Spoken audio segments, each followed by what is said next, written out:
How do you even, so as you said, you were kind of like reflecting on the beginnings on your journey into the DI space. And so how would you say, I mean, what did your reflection bring to you anyway, to start with? And how does that journey start, so to speak? Yeah.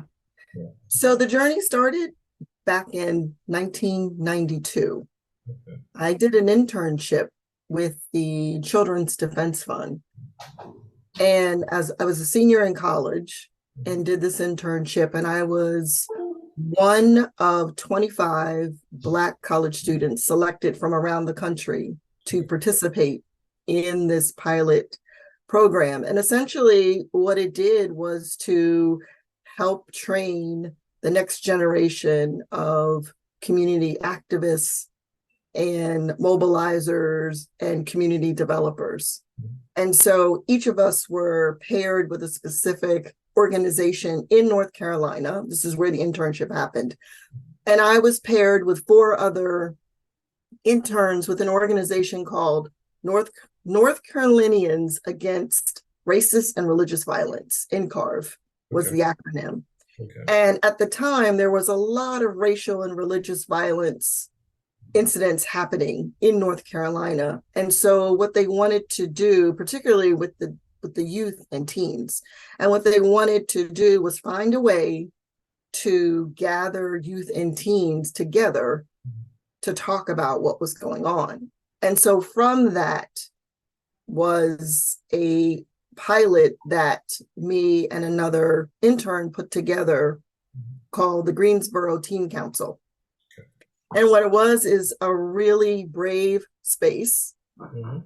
for Greensboro teen and youth to come together and really talk about the issues around racism and religious violence that they have experienced or knew about within Greensboro or the state of North Carolina in general.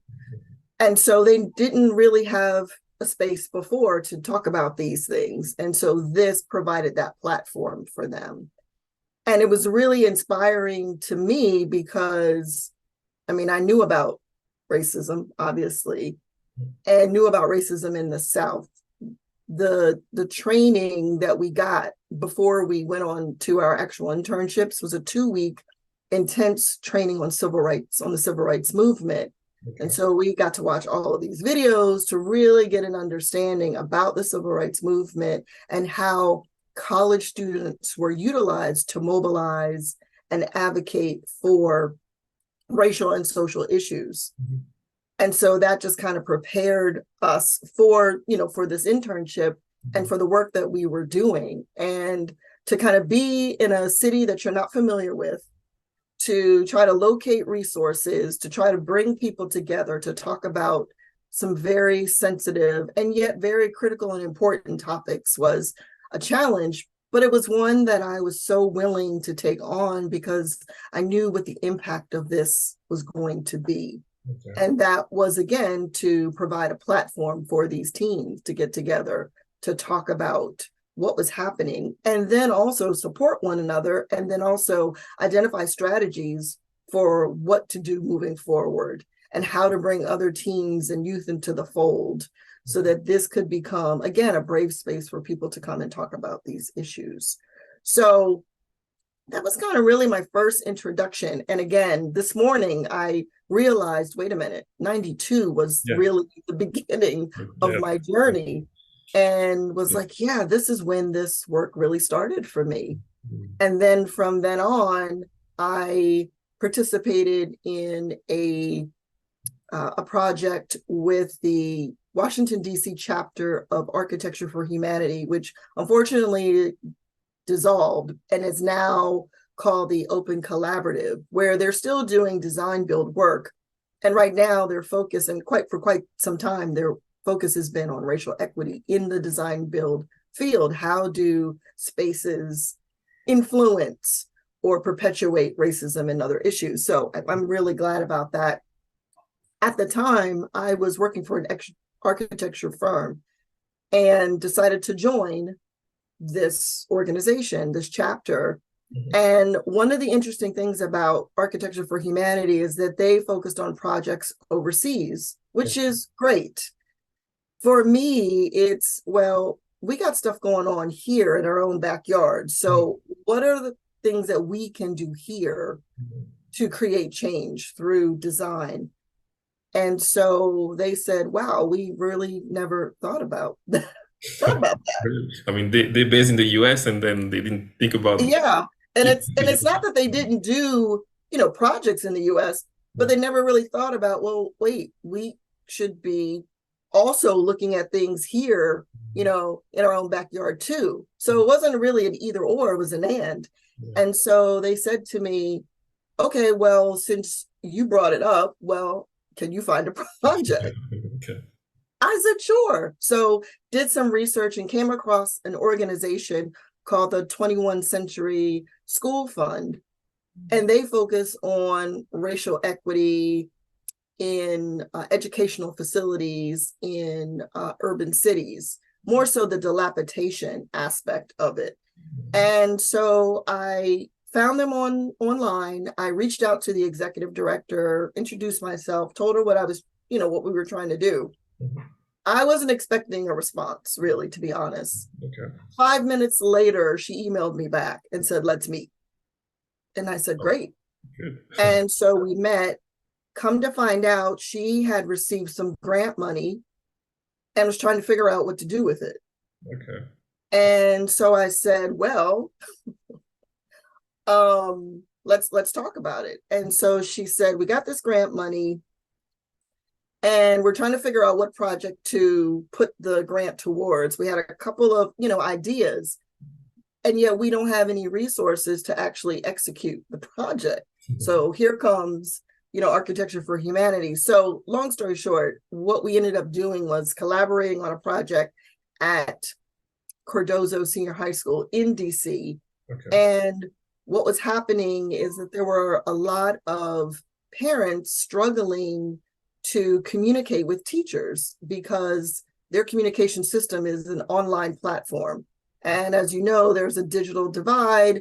There are a lot of parents who are in the city who don't have access to the internet or maybe had limited access to the internet. And so they're not able to keep up with their progress of their kids in school or communicate with the teachers because of that digital divide. And so this, what we call the Parent Teacher Community Resource Center, what it did was to take a dilapidated classroom and turn it into this resource center. Okay. And the resource center had different zones. So it had a zone for parents who wanted to get on the computer. We were able to get computers donated to us for this project. And so parents were able to come into the center, get online and interact with the teachers, find out what was going on with their kids and their progress in school. It was also a space where parents could get together and network and connect with one another, talk about things that they were navigating with their children and what they were navigating as parents, right? It also served as an event space and a meeting space to hold trainings and workshops for community members. Didn't necessarily have to be someone, connected to the school, but it could be someone in the community. So it was a multifunctional space. The furniture was very flexible, could be moved around and reconfigured to whatever was going on in that space. We also had a little kitchenette so that if they wanted to serve food or coffee or that kind of thing, we were able to, they were able to do that as well. And it was such a rewarding project because the community had a say in what they wanted it to be. It wasn't, designers and builders and artists coming in and saying, okay, here's, we heard that this is an issue for you. We're going to come do this. No, it was, we're going to invite community to come in. We had like at least 4 weeks of community engagement sessions, and they came in and told us exactly what the issues were. And based on that, we came up with a scope of work for a design solution to address those needs. And then once we came up with a solution, we went back to the community and said, This is what we heard. This is the solution we came up with. Yeah. Does that resonate? Does that align? Yes, great. Can we move forward? Yes. So the community had a say and they were involved from the process from beginning to end, which to me is very important when it comes to community engagement. So once we came up with the design solution, we came up with kind of the materials and the furniture and the fixtures and all of that. And I put together some design boards of different materials and different color schemes and all of that, and presented that to the community, to the principal, to parents, to students, so they could pick exactly what they wanted their space to look like. They were involved in every single aspect from beginning to end. And so it was such a rewarding project. We were able to leverage partnerships with community members to get donations for flooring, for carpet, for furniture, for computers, for acoustical panels, because I don't know if you're familiar with the buildings in DC, the schools, but the sound tends to bounce around the walls and absorb a lot of things, and sometimes it's hard to hear. So I was able to leverage partnerships with design vendors to get materials, at no cost or very low cost to support this project. So, I mean, it really was a community project where lots of different people came together to really support this school and this community. So those two projects really were kind of the impetus of my journey. And then coming into government, it just kind of extended and continued with us developing a policy to consider racial and social equity in all the work that we do. It sounds like this is kind of like a microcosm of what community building and bringing community together, for one objective looks like, and I wonder why, we don't see this kind of initiative, or what would be, or in your opinion, what would be, what was the secret sort of like ingredient to kind of bring those communities together? What happened there? What that was the catalyst for, that community engagement, Yeah. Yeah, the catalyst is, and what I have found even in government work, is to identify those community activists in the community, the people that are already involved in doing work in their community, and build relationships with them. And so that's what we did. We went into the community, we figured out who are the ambassadors, who are the advocators, who are the activists in the community, and how do we get the word out through leveraging their networks and their trust and their relationships. And so because of that, we were able to get such a great turnout of people. And some people I didn't expect involved in this project, except for the organization that we partnered with on the project. And yet they were like, no, we love this community and we know how important this project is. We know what the impact will be. We understand what the digital divide is doing to the community. So we are invested as well. What I hear you say as well is that sometimes what it takes to bring people together is to kind of like get them to see what they have in common, right? And fight for the same goal and, go together toward the same directions. I mean, can you speak into that a little bit? Because so often we fail to see that at the end of the day, we have so much in common. And sometimes it's just getting together and sitting down and really, working together, trying to find solutions together. So can you speak on that a little bit? Yeah, absolutely. I mean, as you know, doing this work, I mean, we find that we have more commonalities than we do differences.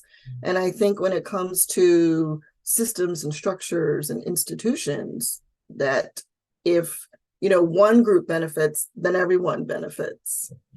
We know that, with the civil rights movement, a lot of work was to elevate and uplift issues impacting the Black community. And yet, as a result of that, other communities got the benefit of, that work, of that effort too. So I felt like the same thing was happening with this particular community in DC, And again, a lot of the people that showed up were residents that had been in that community for a long time. So they had seen, the change and the growth that have happened over time in that community, and realized, we got some new things going on. We also have some things, existing things that are going on that continue to go on. But how do we work together, recognizing that if we address it together, that we then all benefit from that? And I think that was really the impetus of this particular project, in working with community ambassadors, what we call the community ambassadors, activists, those advocates, people already in the trenches of doing community work in their community, and them understanding the importance and impact of the project. And then also talking to people who may not be experiencing the digital divide, but yet are in that community too, or have connections to that community, and said, yeah, we want to support that too, because that also impacts us in some way, shape, or form. Even though we're not directly impacted, we may be indirectly impacted by it. And so we want kids and parents and students and, the school at large to win. And so how do we work together to make sure that, parents get what they need in order to support their children's education? What can we do to support the teachers to better ensure that children are getting what they need, and that they're also helping to support parents, right? Because parents are navigating lots of things, 2 and 3 jobs sometimes. So, how do you bring a community together to support each other in all of these various ways? And we felt like this center was able to do that in a myriad of ways, not just internally in the space, but how does that transcend out into the community as well?